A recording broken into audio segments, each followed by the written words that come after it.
What I'm going to talk about is something that probably most of you know very little about, the details. You may have heard some of the things that I'm going to talk about. How many here know what an excitotoxin is? Okay. So it's nice to see that so many people are coming to hear about something they have no idea what it's even about. But you're curious because primarily the second part of the title of the book, Excitotoxin, The Taste That Kills. And I'm sure you're curious as to what taste can kill you.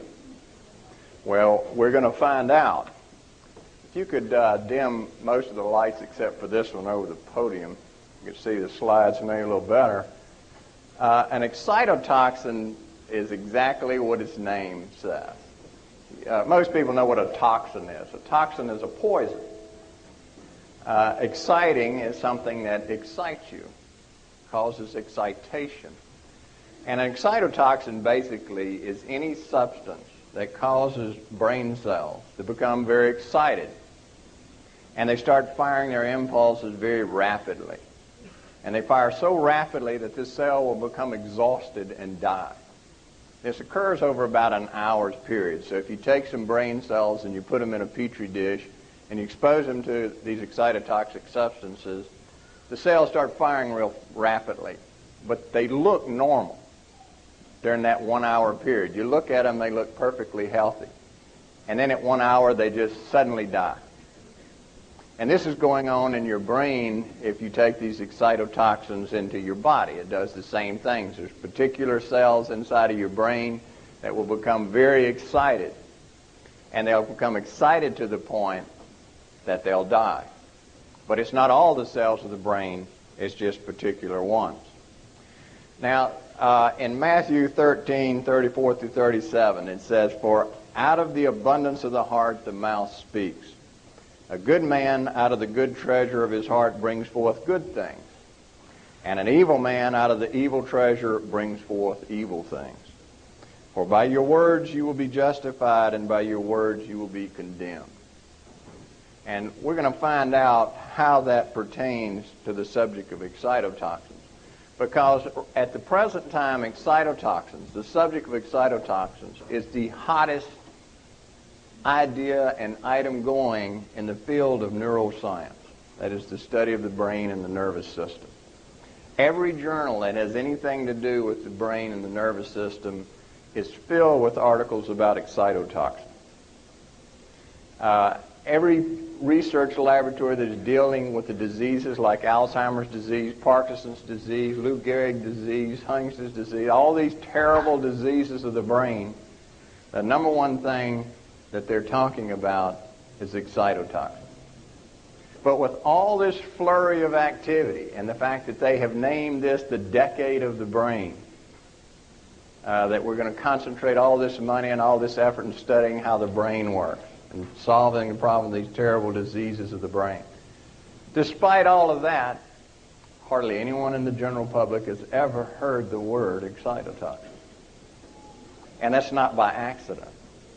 It's because the number one source of excitotoxins in our society is in your food. And it's not in your natural foods. It's being added to your food by the industry that processes foods. And they're adding it in very large concentrations.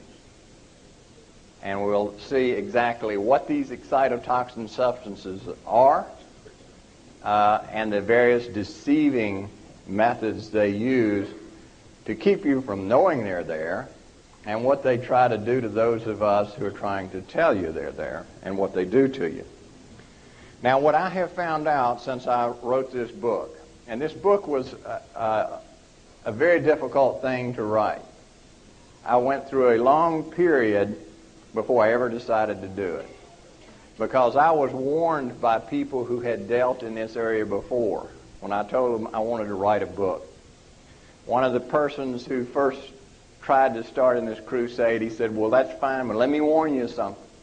You're going to come under attack like you've never dreamed of." He said, Ralph Nader, most of you I assume know Ralph Nader, the consumer advocate. He became interested in this at one point, just one segment of it. He was so browbeaten and so destroyed by this industry, he said he would never touch it again. And I talked to his attorney, Jim Turner, who told me this story. He said they were through with it. And this is a man that took on General Motors. So it's something that is not a light thing to take. So I was warned. Said they have hundreds of millions of dollars they will spend to keep you from getting this story out. They will threaten lawsuits. They will intimidate you in every way imaginable. So if you do this, be prepared. And so when I wrote the book, I said, what I'm going to do, I'm going to make this argument so tight, so well referenced, that no one can refute it reasonably.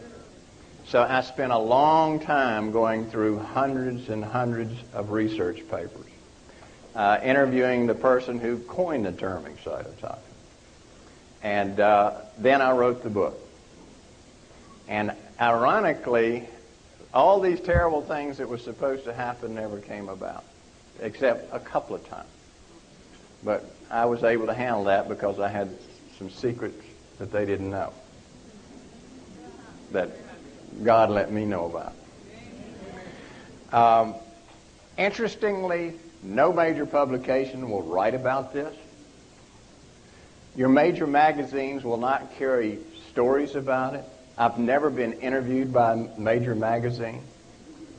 I've had 60 Minutes call me and wanted to do a story and spiked it. That means they cut it out. I had a writer for the Wall Street Journal editorial page who dared to write about how the story was spiked, and they took him off the editorial page and put him in a non-public office. Had one of the talk programs that's kind of like hard copy that's no longer around. They did an interview. We set up the story. The reporter worked with me. They fired her and canceled the program. The Chicago Tribune newspaper, when I did my first big conference on excitotoxins, the reporter was sitting in the audience. I presented the case for excitotoxin dangers.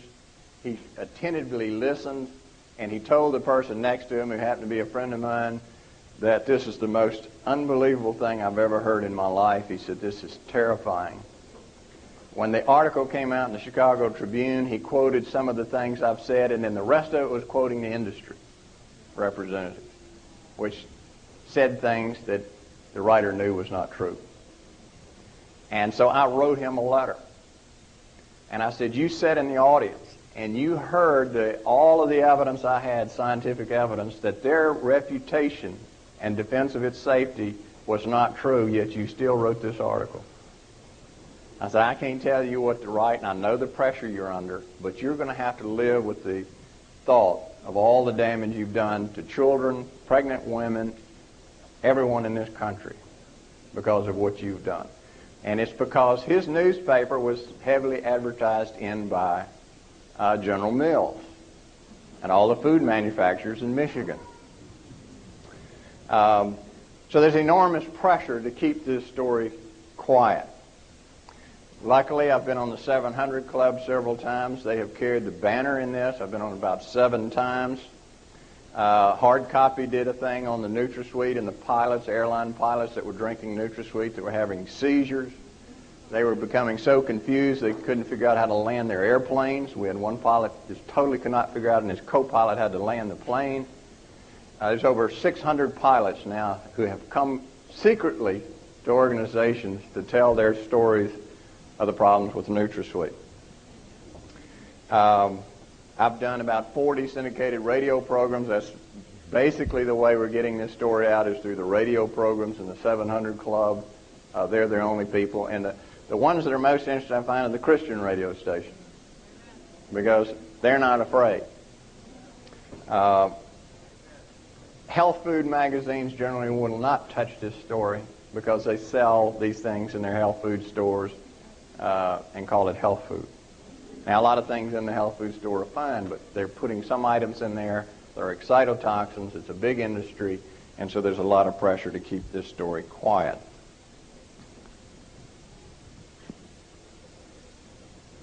Now, let's go a little bit into the history of excitotoxicity, how all of this came about. In Japan, they used a flavoring substance for their food called kombu, or sea tangle. And this is a seaweed. When you dry it, you can grind it up, put it in your food, and it greatly enhances the taste of the food. And that's been used for 1,000 years. No one really knew why it enhanced the taste of food until 1908, when a research chemist by the name of Akita examined kombu, and he discovered that the taste-enhancing compound was glutamate. You may have heard of monosodium glutamate, of MSG. Well, that's the active compound, glutamate. So he realized that glutamate had a great potential to enhance the taste of foods. So he made a friendship with the Suzuki Spice Company owner, Suzuki, and together they formed another company called Ajinomoto. The Ajinomoto, which means essence of taste, this company began to manufacture monosodium glutamate, or MSG. By 1933, they were producing about 10 million pounds of MSG and putting it in the food. Now, MSG is a much higher concentration of glutamate than's in kombu. So they were suddenly flooding their society with very high concentrations of monosodium glutamate. During World War II, or right after World War II, when we had some of the rations from the Japanese soldiers, they realized that their rations tasted far better than our rations. And so the Quartermaster Corps looked into it and found out, well, the reason it tasted so much better was because of MSG. And they called a conference in 1948 and invited all the major food manufacturers, Libby and Continental and General Mills and Borden, Campbell's, were all invited to this conference. And the quartermasters told them, we have discovered an incredible taste-enhancing compound called monosodium glutamate, or MSG. Well, the major food manufacturers had problems with packaging their foods. They found out, well, we cooked it, after it sits a while or it's in the can, it loses some of its taste. It develops some of the tin-type taste from out of the can, so it has this tinny-type taste. And so this would be an answer. And they found out it would remove all those bad tastes. It would restore and even magnify the taste of the food, so it's just scrumptious. If you put MSG in a soup, it's the most delicious soup you'll ever eat, because it enhances the taste by stimulating certain cells in the brain and the tongue. So from 1948 to 1956, these food processors were adding tremendous amounts of this monosodium glutamate to our foods. And they assumed it was safe because an amino acid, one of the breakdown products of a protein, so they said, well, it's a nutrient, it must be safe, but no one tested it. So from 1948 to 1957, it was being added even to baby foods, because the baby food manufacturer said, oh, let's get the babies to eat, so we'll put it in the baby food. Well, then in 1957, two ophthalmology residents did a research project. And they were studying a rare eye disease in immature mice, and so, in humans, so they would use some immature mice, and they fed them monosodium glutamate. This is the only picture I could find of an ophthalmologist, so. I hope there's no ophthalmologist I'm offending. So in 1957, Lucas and Newhouse, two ophthalmologists, did this experiment, and what they found to their surprise was that the monosodium glutamate totally destroyed all the nerve cells in the retina of the eye. Just wiped them out. And so they wrote up their project, put it in a journal, but it was a rather obscure ophthalmology journal, so hardly anyone read it. And so it sat there for another 10 years until 1968. A neuroscientist came across it while he was doing a project, and he said, well, this would be a good way for me to study the anatomy of the different nerve pathways that go from the eye through the brain. I'll just use this monosodium glutamate to kill the eye cells, and then I can trace it back through the brain. Well, he did that, and what he found out to his surprise was that it not only destroyed the eye cells, but it was destroying critical parts of the brain as well. and that the parts of the brain that was being destroyed resembled some destruction we see in things like strokes, things we see with severe hypoglycemia or very low blood sugars, and like we see in diseases like Alzheimer's disease. And so he immediately realized this is something that's quite serious because this is a food ingredient. And he told me this story. He said, naively, I thought all I had to do is present the information to food manufacturers and they would take it out.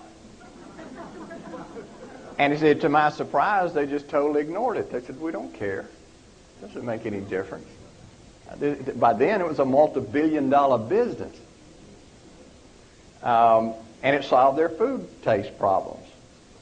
So he went to his congressman, and congressman called a congressional hearing, and he presented it before a congressional hearing. Overwhelming. He was a neuropathologist as well as a neuroscientist.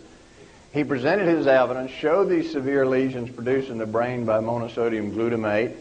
The food industry was present at the hearing, particularly those who make baby foods. And they saw the handwriting on the wall. If this reaches the public, we're in deep trouble. So they said, well, we voluntarily will remove monosodium glutamate from baby foods because that's a very sensitive time when the brain is forming. So they voluntarily withdrew MSG. Well, not really. For 10 more years, they continued to add it, but in a disguised name. And the amount they were adding to the baby food was the amount that was being used to destroy these brain cells in these animals. Even today, they add excitotoxins to baby foods, and they created a new class of food called toddler foods to sidestep this restriction they put on themselves. And in toddler foods, if you look at it, you'll see several of these excitotoxins have been added. And it's also added to baby formulas. Now, let's look at what I call the big lies of the industry. When all of this starts leaking out, and it was starting to leak out about the dangers of MSG, the industry's reaction was, well, we've had our scientists look at it, and we don't see any problem. Their first solution was, well, the doses used in those experiments were very high doses, and that's not what you're going to see babies eating and children and women. That's not a reason. We're using little tiny doses. That was lie number one. Lie number two was they said, well, even if it does enter the bloodstream and in very high concentrations, the brain has a protective system called the blood-brain barrier that keeps certain toxins from your blood from entering your brain. And it would keep that glutamate out of your brain and wouldn't damage it. And when that didn't work, they went to the third lie. They had a research paper that said, well, we have studied it and found out that if you eat a lot of carbohydrates and sugar, it inhibits this toxicity and doesn't occur, so that protects you. And most people eat meals that have carbohydrates in it, so it's really no problem. Well, let's look at lie number one. Lie number one, saying that these little small quantities. But what we'll see later on is that humans are more sensitive to the toxicity of MSG than any experimental animal. We're 5 times more sensitive than the next most sensitive life form, the mouse. 5 times more sensitive. We're 20 times more sensitive than a rhesus monkey. This is a study that was done by the FASF organization. That's the Federation of American Societies of Experimental Biology. They did a review of all the things that had been written about MSG. And they were going to have a final conclusion about the safety of MSG. The study was conducted and paid for by the FDA, and it had an executive summary in the front part of it that if you read it, you would think they never saw the actual paper itself. So there's no relationship between their executive summary by the FDA and what the paper actually said. The paper reads almost like my book. But that's what the media read. In the bulk of the paper, this was their conclusion about infant formula, was that the amount of monosodium glutamate compound, which they call casein hydrolyzed, is a new trick name they use.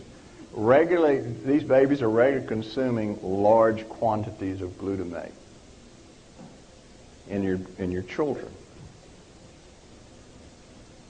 Now let's look at lie number 2. It doesn't penetrate the brain because the brain is protected by this blood-brain barrier. Well, we know that in the human brain, even in an adult, there are certain areas of the brain in which there's no blood-brain barrier. For instance, if we look at the pituitary gland, the posterior pituitary gland, and lining inside, my beam stop. Always carries there. There's certain critical areas of the brain that have no barrier. So anything that's in your blood is going to go into your brain in those areas. These are very critical zones of the brain. So that shows that part's a lie. And we know that even if you have a normal intact part of your brain with a normal blood-brain barrier, if you have a high level of glutamate in your blood, over time, it'll penetrate even the normal blood-brain barrier. And third, we know that there are frequent causes in which the blood-brain barrier is disrupted. These aren't rare conditions. Strokes, that's not rare. Think how many tens of millions of people in the United States are walking around who have had a stroke. Many don't even know they've had a stroke. We call them mini strokes. They occur in silent areas of the brain. It opens up the blood-brain barrier. Whatever's in your food is going to go through there. Head injury. Millions of people have had head injuries. Hypertension. How many people in this country has high blood pressure? It'll open the blood-brain barrier. Diabetes, a common condition. If you've ever had brain surgery, if you've ever had a heat stroke, when you have a high fever, it opens your blood-brain barrier. Certain drugs that people take for different conditions will open the blood-brain barrier. Multiple sclerosis is a common disease in which the blood-brain barrier is open. That's what happens. Every time they have this onset of symptoms, the blood-brain barrier is opening up, and that's why they have the symptoms. So if they're consuming food with a lot of MSG in it, or NutraSweet, or other excitotoxins, it goes through these openings in the MS plaques in the brain, and they get a lot worse. And what we find in the MS patients is if they consume a food with MSG, they will get worse for days or weeks afterwards. It's a prolonged worsening. Every time they consume it, they get worse again. They go to their doctor says, oh, that's just the natural course of the disease. It's not the natural course of the disease in these instances. They're poisoning themselves. Severe hypoglycemia. If you have low blood sugar, it'll open up your blood-brain barrier. So if you're a diabetic, and hypoglycemia is common in diabetics who are using the insulin, their blood sugar will fall real low. That opens the blood-brain barrier. If they're doing what most doctors in this country tell them to do and use NutraSweet, when they open their blood-brain barrier during one of these spells, it's being flooded by toxins. If you've had a radiation, in other words, if you had X-ray treatments to your head, it opens up your blood-brain barrier. And if you have infections in that area, it'll open up the blood-brain barrier. So we see that these big lies, so far, we've wiped out number 1 and number 2. Now let's look at number 3, that carbohydrates and other food products will block excitotoxicity. What they have found with this is that there was an experiment done by a person who does a lot of defending of MSG, saying it's safe. And he did an experiment on animals in which he fed them carbohydrates, and his conclusion in the paper was the carbohydrates blocked the toxicity. Well, I got his paper and I read it, and that's not what the paper said at all.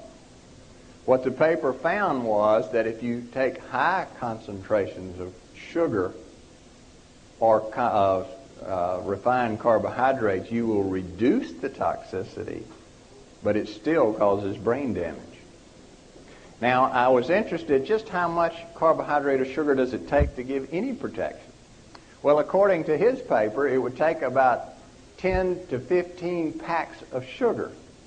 These little packets of sugar. You'd have to eat that every time you ate a meal to get any protection. And in his own paper, anything less than that offered no protection. Or you'd have to eat 17 soda crackers every time you ate a meal that had MSG in it to get any protection. So that argument kind of fell to the wayside. So we see that three big lies have just gone by the wayside, but they never give up. They come up with another one. Now these are the disguised names of MSG. Once they found out we were hot on the trail, they said, well, our only alternative is to change the names so the public doesn't recognize it. And this is just a partial list of the names that they have come up with. Frequent one is hydrolyzed vegetable protein. You see that in many, many foods. A lot of soups. You'll see it sold at health food stores. When you hydrolyze a protein, what you do is you break it down, you release its amino acids. One of the higher concentrated amino acids is glutamate. Another one is aspartate, which is also an excitotoxin. Cysteine is an excitotoxin. Glycine magnifies excitotoxicity. And these amino acids are released and highly concentrated in these different protein products. So if you get textured protein, vegetable protein, hydrolyzed plant protein, there are all kinds of disguised names. Whey protein, enzymes, spices, natural flavoring is a common name they use. Carrageenan is one of the newer ones. It's a highly inflammatory product. They use that experimentally. If you want to produce intense inflammation, you can inject that in an animal and they'll have an intense inflammatory reaction. Good thing to put in foods. Broth, stock. The names just go on and on and on, so you have to know the names to be able to recognize it. And you'll see foods that'll say, contains no MSG, but they'll contain 3 or 4 of these. And the law allows them to do it, because the FDA law says that only if it's 99% pure MSG do they have to put it on the label. So it can be 98% MSG, and they don't even have to put it on the label. They can use one of these little names. And so you're not protected when you see it contains no MSG, or you go to the restaurant and you say, did your food contain MSG? And they say, no. But it contains hydrolyzed vegetable protein or some of these others. And sometimes they don't even know. You'd be amazed how many people in restaurants have no idea that hydrolyzed vegetable protein is monosodium glutamate concentrate. Now, these are the foods that are especially high in excitotoxins. Anytime you use something like a gravy, if you use salad dressings that are commercially prepared, particularly diet salad dressings, they're all high in glutamates. And you'd be amazed the number of people say they go out and eat and they have a salad and they use the ranch dressing and they have this horrible headache. Or they clouded in their thinking. They can't remember. That's because of the monosodium glutamate in the salad dressing. Soups are notorious. All commercial soups use a lot of monosodium glutamate, and Campbell's soup is the worst. Campbell's, I check their labels regularly. I've seen as many as 4 different types of excitotoxins added to a single can of soup. And that's why they taste so good. And what happens when you're sick? Let's have some soup. What do they do in the hospital when you come back from brain surgery, or you come back from other kind of surgery, or you've had hypertension or diabetes problem? Well, we're going to put you on a diet right now of just soup. All the time. This is the stepwise after surgery. You start with soup, and then the soft foods, and then you move up to solid foods. That first stage, you're flooding them with excitotoxins and making them much worse. So soups are notorious. Any diet food, when you make diet food, you remove the fat. When you remove the fat, you remove the taste. So the manufacturers quickly say, we can take out the fat, we can put in the MSG, and it replaces it, and they'll eat it. So diet foods, you can just plan on it. If it's a manufactured processed food, it's going to contain a high concentration of excitotoxins. Liquid amino acid preparations. Everybody asks me about amino acid preparations because vegans use this a lot. I get calls from all over the United States asking about it. Anytime you break down a protein to its free amino acids, you're getting high concentrations of excitotoxins. I don't care what they say. You call the company and they say, no, we don't add Excito, no, we don't have MSG. Yes, they do. They say MSG is a salt of glutamate, monosodium glutamate. It's not the sodium that's causing the problem, it's the glutamate. So if they break down the protein and they have a high concentration of glutamate, no, it's not MSG, but it's glutamate. It's the glutamate that's the excitotoxin. In nature, the way God planned things is that proteins are to be broken down slowly in your system. Then your body utilizes it very slowly and it doesn't build up into your blood or your brain. We weren't meant to eat hydrolyzed, broken down proteins and free amino acids. Our body doesn't know how to handle that.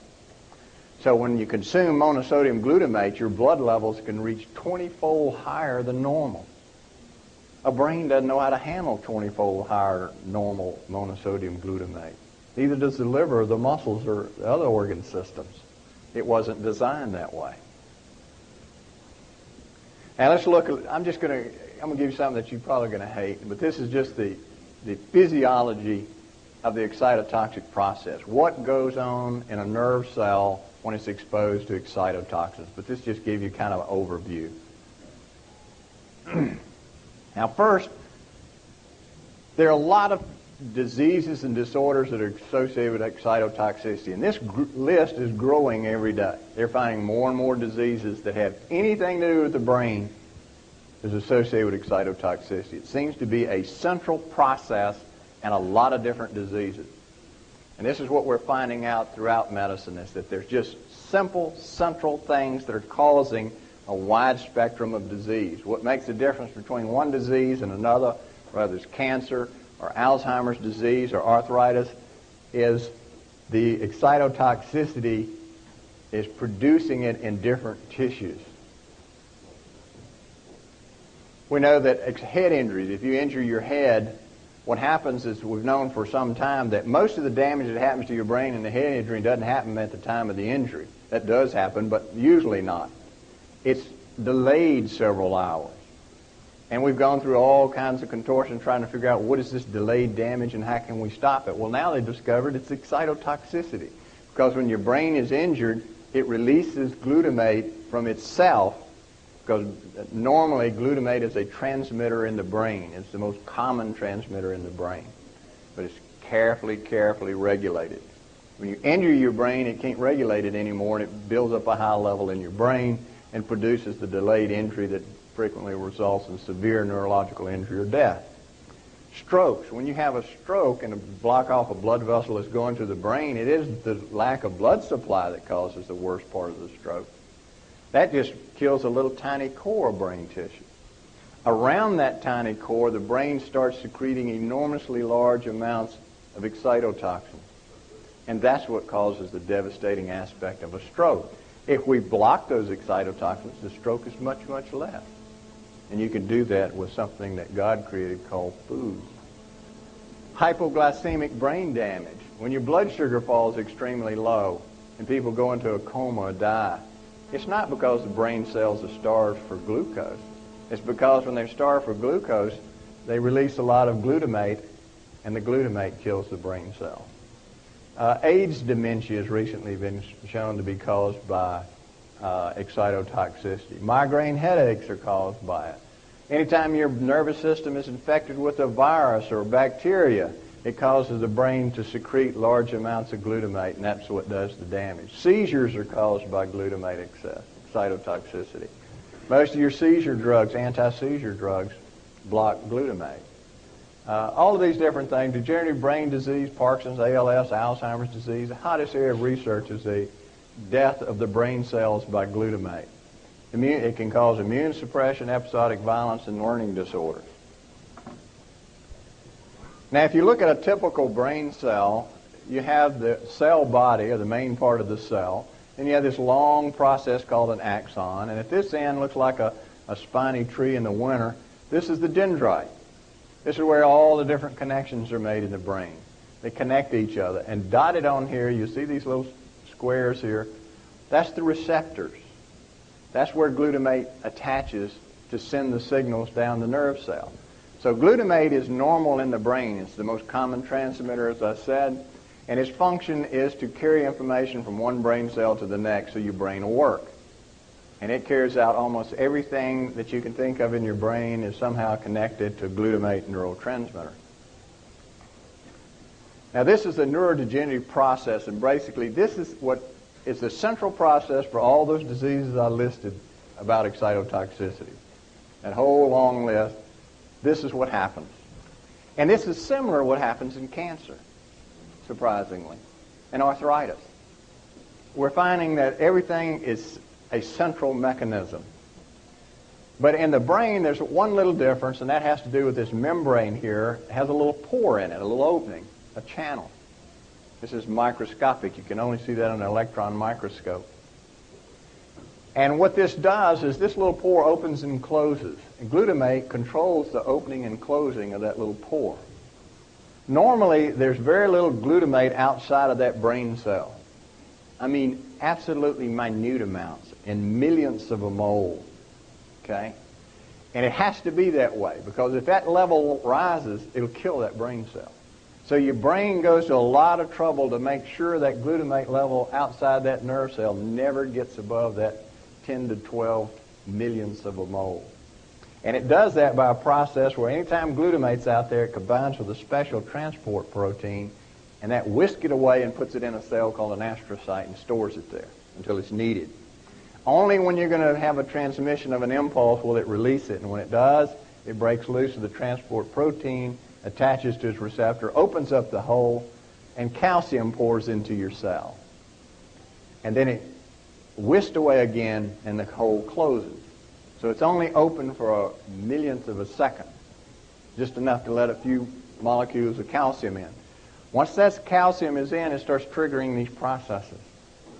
And these processes normally, if it's just a little bit of calcium, what it does, it makes the nerve fire its impulse. If something happens and there's too much glutamate and it opens that hole up for too long, too much calcium gets in. If too much calcium gets in, then too intense of a reaction of these different processes take place, and it'll produce an inflammatory reaction in that cell with these inflammatory chemicals. It'll produce what we call free radicals, which are just very toxic chemicals that bounce around the cell, oxidizing all the components of the cell. One of the components that really damages is what we call the mitochondria, and that's the little part of your cell that produces almost all the energy that you use for everything, whether it's walking, moving, thinking. Mitochondria supplies the energy for everything. These free radicals generated by too much calcium damages that mitochondria, so it can no longer produce its energy the way it's supposed to. If it can't produce enough energy, the cell dies. It activates a gene called a p53 gene, which is the suicide gene in your cell. Cells are pretty smart. God made them that way. If this cell is damaged too bad by all these processes, and the cell knows that it cannot survive, it'll activate that gene and go ahead and kill itself. We call that apoptosis. And that's what too much calcium coming in will do. We also know that if some of these products build up, they'll inhibit this transport protein so that more glutamate will start building up. So it's a kind of a cyclic process that just keeps going until the cell dies. Now, note with the knowledge that if too much glutamate out here is toxic, and it doesn't take a lot to make it toxic, does it make a lot of sense to add it to your food? Knowing that it transfers through the blood-brain barrier and will enter the brain, which we have proof of. Now, when we look at excitotoxin sensitivity, three things we see that are very important. One is that human is 5 times more sensitive than the next most sensitive life form on Earth, the mouse. And we're really 20 times more sensitive than a rhesus monkey. Newborn babies are 4 times more sensitive than adults. So if you're pregnant and you're eating food that contains a lot of MSG, that is passed through the placenta into the baby and damages the baby's brain at a time that brain is being formed. And they're 4 times more sensitive than an adult would be. Why are the babies so sensitive to MSG? It's because their brain enzymes that normally protect them are immature. They haven't formed yet. Their blood-brain barrier is immature. It hasn't completely formed yet. And babies and toddlers frequently become hypoglycemic, which magnifies excitotoxicity. Now, what do these excitotoxins do inside of the nervous system once they get in there? Well, we know that they can actually alter how the brain forms. That's what's so bad about the little children. We know that when the mother is pregnant, during that last trimester and during the first 4 years after birth is when most of the brain is forming. All these little pathways have to connect, and they have to connect in a certain way. All these dendrites are growing and branching. These synaptic connections are taking place. And that is very sensitive to glutamate. Too much, it destroys these pathways or make them grow in the wrong direction. We know they can destroy certain groups or collections of these brain cells called these nuclei, like the arcuate nucleus, ventral medial nucleus, or the hypothalamus. It can destroy it. This nucleus is the most sensitive area of the entire brain. It was interesting during the hearings on the toxicity of glutamate, one of the neuroscientists that was working for the glutamate producers made this statement, well, so what if it destroys the arcuate nucleus? We don't know if it does anything or not. But at the time, we knew the arcuate nucleus was a very important nucleus in the brain. It's very vital.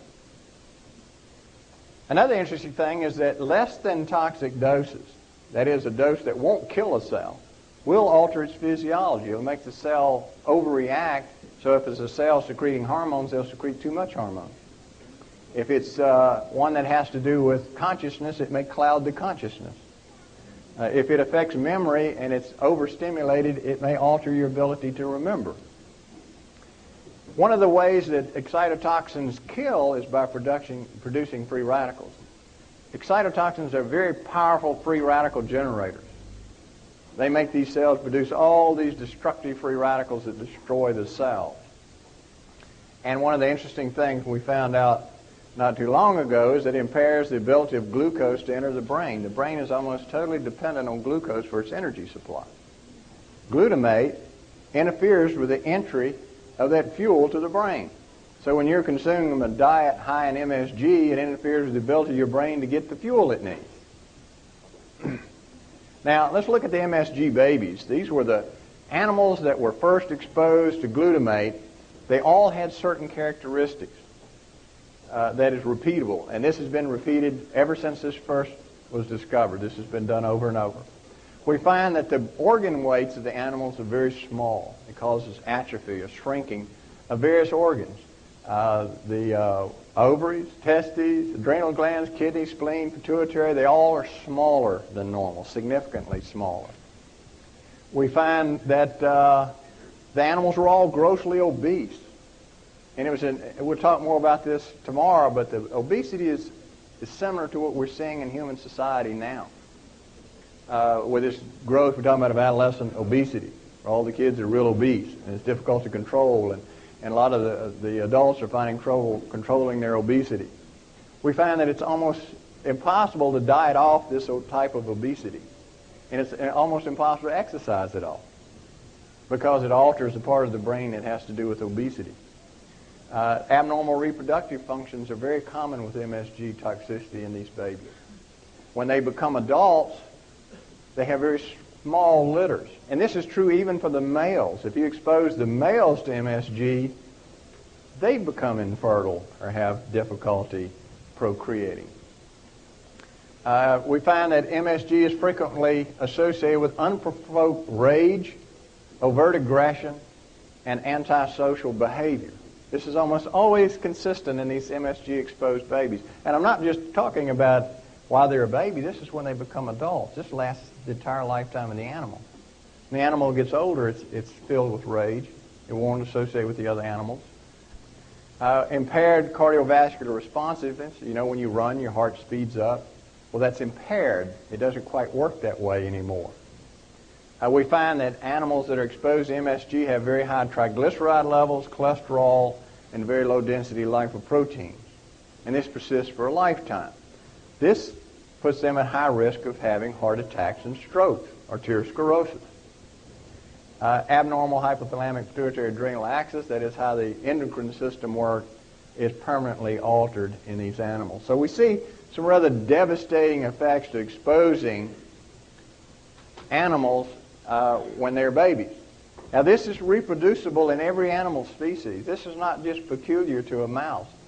Chickens, horses, sheep, every animal that this has ever been tried on has produced the same thing. So this is a universal effect of monosodium glutamate, and these are all serious things. These aren't feeling bad. Too many people associate MSG with the Chinese restaurant syndrome. And I hear people frequently say, oh, well, I don't get that. I'm not sensitive to it. It is not an allergy. It is not a sensitivity. It is a toxin. Everybody's sensitive to a toxin. You're sensitive in various degrees. But what we'll see later is that it produces its effects silently. You pay the price later. And you may not associate it with it because you don't think that something you did or fed your baby or when you were pregnant is going to cause them to have a heart attack when they become 30 or 40 years old. Now, we said the brain is forming all these pathways. So this is just an example of the complexity of these connections. Everything has to be exact. And the brain is constantly, during this period, the last trimester of birth, inside the uterus, and 4 years after birth, the brain is constantly remolding itself to get it just right. Glutamate is important in that process. It's used for that process, but it has to be an exact level. If it's too much, it ruins the connections. If it's too little, it ruins the connections. And these connections are permanently going to be that way. This is a three-dimensional view, so you can see that these connections are three-dimensional. They're not on one plane. They have to be in 3 dimensions connected. It's an incredibly, incredibly complex process. And anyone who doesn't believe in God has seen this. I can't imagine why you don't believe in God, because there's no way for us to explain how this happens. And these pathways go the whole length of the brain, so they have a long way to go, and they have to be connected just so. And glutamate can permanently alter how these connections and pathways are formed and connected. This is the temporal lobe of your brain. You've heard Vicki talk about the hippocampus. It lies right in here, and it has everything to do with your memory. The temporal lobe is very important. We call it the integrative cortex. It connects to all other parts of the brain. It takes everything you've ever seen, done, heard, smelled, and it correlates it. So it's very critical. This is one of the most sensitive areas of the brain to MSG. It's one of the most sensitive areas of the brain to the lack of glucose. This is just the synapses, how the brain cells communicate to each other, to show that even that's a very complex process. It's not a simple process either. That is formed when you're a baby as well, and it's a very exacting process. Now, they knew early on that there are certain endocrine changes that occur with exposure to MSG in these animals.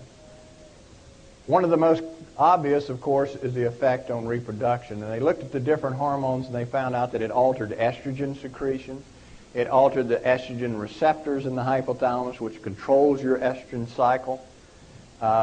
It also had an effect on testosterone for the males, so that while they were exposed as a child, it not only affected the nuclei that control these different hormones to be regulated and released, but it altered the pathways in the hypothalamus that made up the control system. And so when these animals became older, their control system was totally different than a normal animal. And this is what's happened in humans. So that when that child's exposed as a small baby or a toddler, when he becomes adolescent or older and finds they have reproductive problems, they can't have babies, they're infertile, or they have other reproductive problems. They can have trouble with their menstrual periods. They can have polycystic ovaries. So there's all sorts of problems related to hormones that we can trace back to MSG that you normally wouldn't expect. Because when you see the child at age 20 or 25 and they're married, they're having problems having a baby, who would have thought that it was because what that child's mother ate when she was pregnant with the child? But we have good experimental proof that shows it is connected. We found that even lesser doses, little small doses of MSG, can actually cause an early onset of puberty. Loss of growth hormone pulsation. That little nucleus that the doctor said he didn't think it had any function. its primary function is the control of growth hormone. That's why all these animals are short, because it suppresses the pulsating release of growth hormone. And of course, we said it can alter the pathways. Now let's look at the hypothalamus. The hypothalamus of your brain, if you had to pick a part of your brain that you said was probably the most sensitive to any injury, it'd be the hypothalamus. Doctors kid about it being the seat of the soul. It's about the size of your fingernail on your little finger. It's not very large. But it controls an enormous amount, and you cannot live without a hypothalamus. Major injury to the hypothalamus, you're going to die, short of the intervention of the Lord. If we look at the functions of the hypothalamus, we see that it controls all of the endocrine system, or the growth hormone, thyroid hormone, adrenal hormones, cortisol. All of these things are controlled through the hypothalamus. It controls your sleep-wake cycle. Tells you when to wake up, tells you when to go to sleep.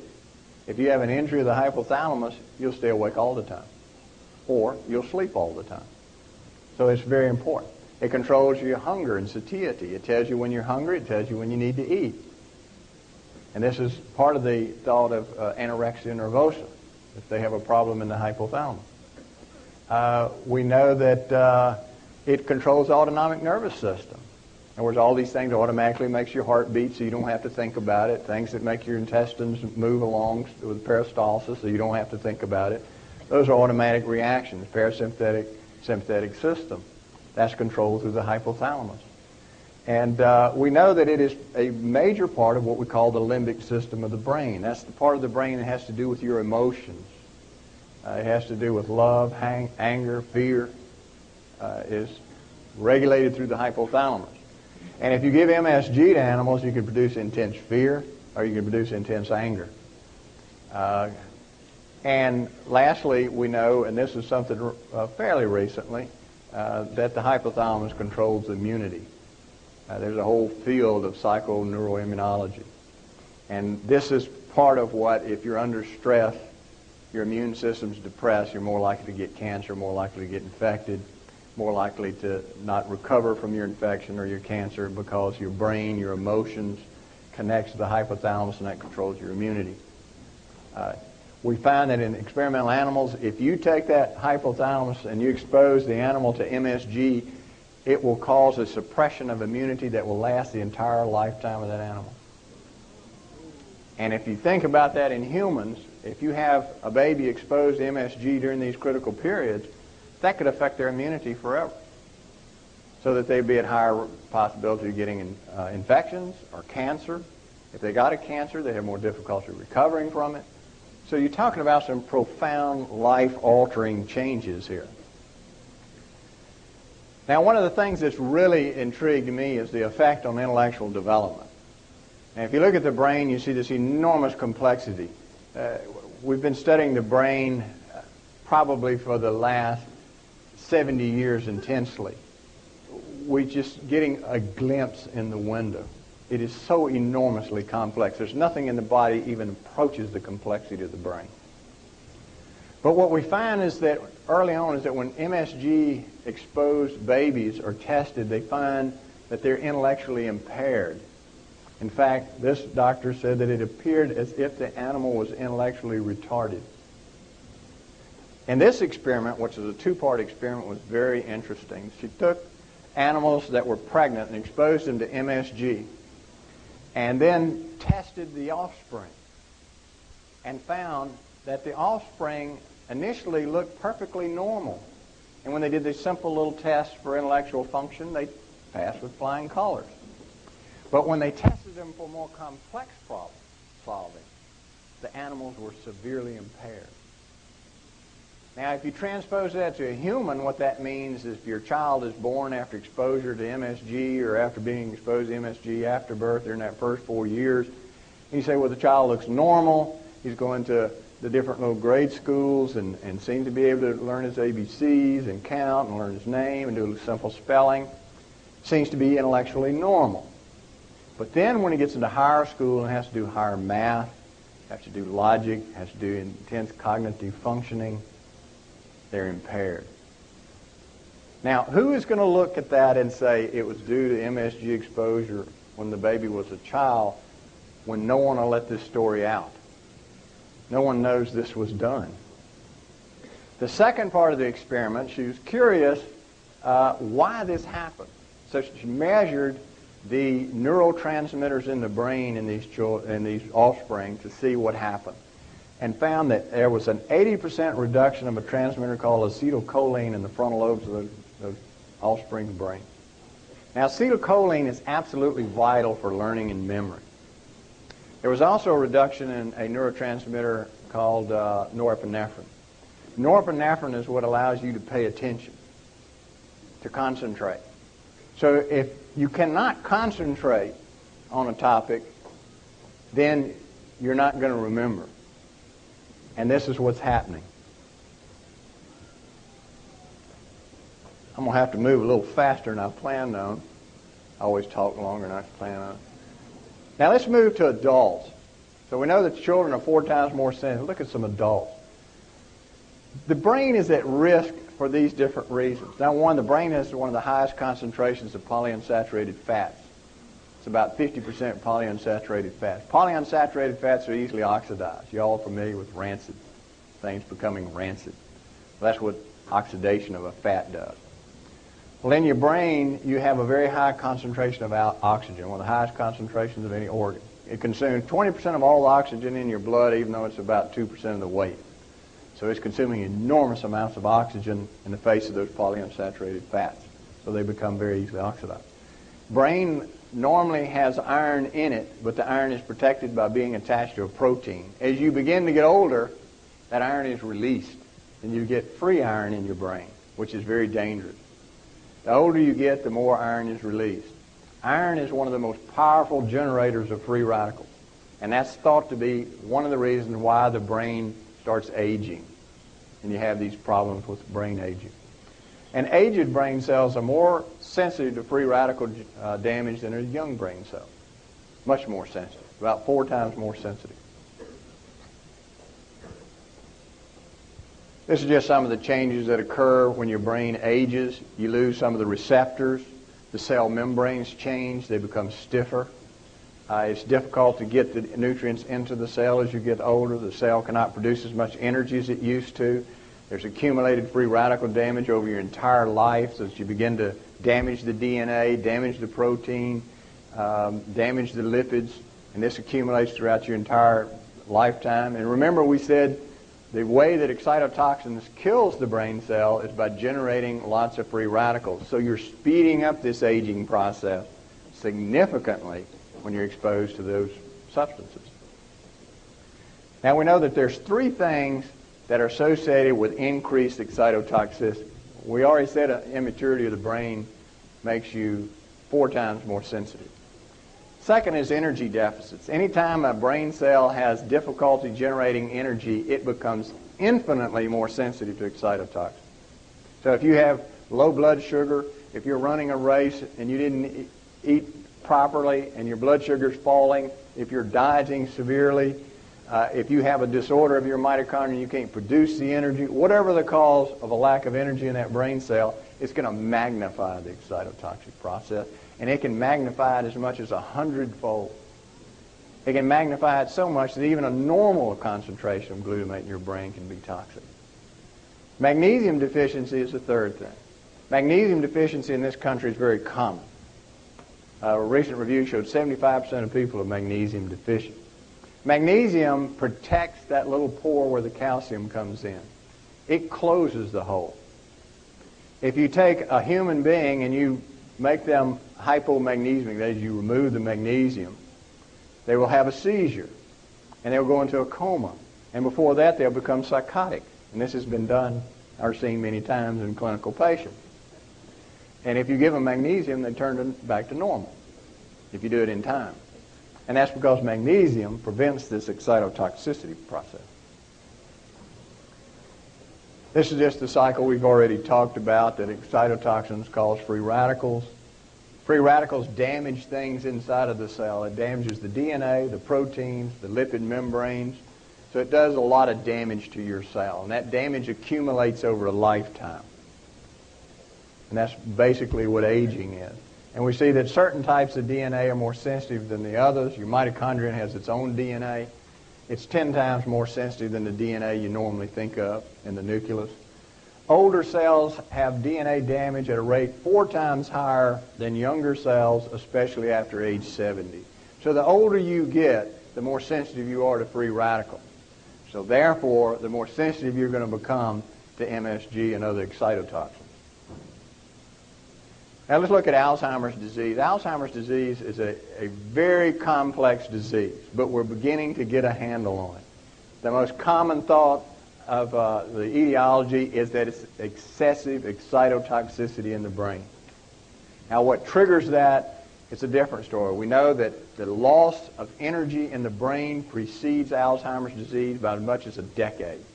You can scan the brain of people and you can find out that these areas that are going to be affected are already losing their energy supply, even though they're perfectly normal at the time. 10 years later, they come down with Alzheimer's disease. And that's because, as we said, when you lose that energy, you magnify the excitotoxic process. Now, I'm not saying that Alzheimer's disease or any neurodegenerative disease is caused by eating MSG. It's probably more complex than that. It may be the release in the brain. But we know that Alzheimer's disease can be significantly aggravated by MSG in the diet because, number one, Alzheimer's disease damages the blood-brain barrier. You lose your barrier. You're at low energy. Your cells can't produce energy. The cells are damaged by free radicals, so they're more sensitive. So in a state, if you have Parkinson's disease or if you have Alzheimer's disease or any of these degenerative diseases, you're at a lot more risk. Parkinson's disease, one of the first things we see occur in Parkinson's disease is the loss of a substance called glutathione in the cells that are affected.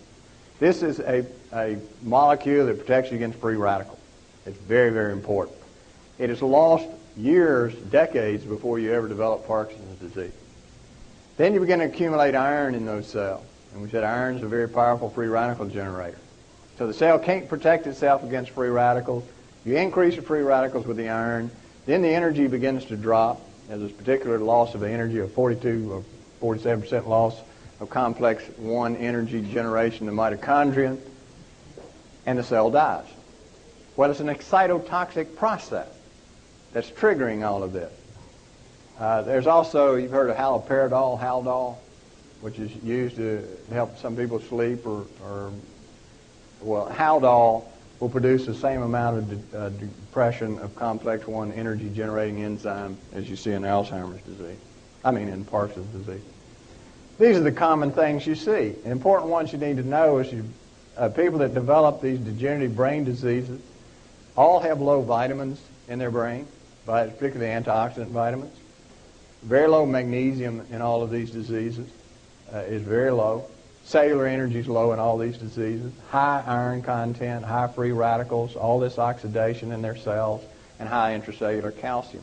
There's an obsession with taking calcium in this country. They tell the elderly, you've got to have this calcium, eat these Tums, take this calcium supplement. As you get older, your cells have more and more difficulty keeping the calcium out. You don't want to flood the brain with more calcium. You speed up the process. This is just some of the enzymes that are known to be defective in these two diseases, Alzheimer's disease and Parkinson's disease, and we'll talk about that tomorrow. We've talked about that. Here's where we end. This is how glucose gets into your brain. This is a blood vessel. This is the brain cells. The glucose has to go from the inside of the blood vessel into the brain to get to the brain cells. But it doesn't just diffuse like it does in the rest of the body. The brain has a very tight control of anything that gets into it. And what happens is the glucose attaches to a transport protein and it carries it into the brain. We know that as you get older, this glucose transporter is defective. And it continues to become more defective. And Alzheimer's disease is very defective. And this leads to the last concept, that is the concept of brain hypoglycemia. And that is that because of this defective transport of glucose into the brain, which remember is magnified by MSG, the brain doesn't have enough glucose where it is, but the blood can have normal glucose. And that causes the brain to be hypoglycemic. So if you go to the doctor and he draws your blood, he says your blood sugar is normal. But that doesn't tell you what your brain is doing. Your brain can be extremely deficient in glucose. And it has been remarked by several observers that Alzheimer's disease closely resembles when you see people having hypoglycemia. So it may be that there's a chronic hypoglycemia developing of the brain. That magnifies excitotoxicity, opens up the blood-brain barrier, toxins get in, and it keeps the process going. And lastly, the point I want to emphasize is something that Vicki was saying. Your entire metabolic processes is programmed from birth. And they found in multiple studies that if you look at the weight and size of a baby when it's born, that's going to affect its metabolism from then on. If it's small and thin and unhealthy to begin with, it will alter the metabolism for the rest of that child's life. So whatever you do early on, MSG or whatever, to alter the metabolism, alter these nerve cells, it's going to affect that child from then on. And that's why I wrestled with this book. I said, knowing what I know, I can't keep this silent. People have to know this. This is so frightening and so scary, and it is in all the food that people need to know. So we'll end there since they're flashing cards at me.